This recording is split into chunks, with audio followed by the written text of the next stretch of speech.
নমস্কাৰ mister AMD Abhijit ডেকা YouTube চেনেললৈ আপোনালোক সকলোকে স্বাগতম জনালোঁ। আজি এটি বিশেষ কবিতাৰে মই মোৰ ভিডিঅ'টো আপোনালোকৰ মাজত আগবঢ়াম বুলি ভাবিছোঁ। কবিতাটো লিখিছে ওদালগুৰি জিলাৰ বাসিন্দা ৰূপালী জাহাজৰ কবিৰূপে খ্যাত ভৱেশ দত্তদেৱে আৰু পাঠ কৰিম মই অভিজিত ডেকাই।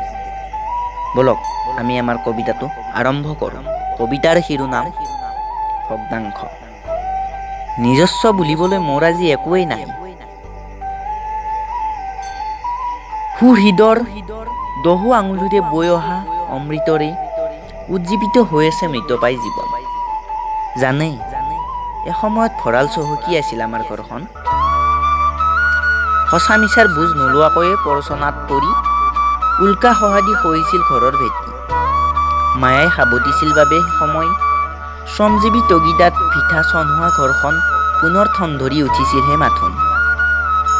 কৌশলীৰ কৌশলৰ থামখুমীয়াত সমষ্টি ভাঙি সমষ্টি ভাগ বতৰা হোৱাৰ দৰে আজি ক্ষুদ্ৰ সমষ্টিৰ বাসিন্দা মই।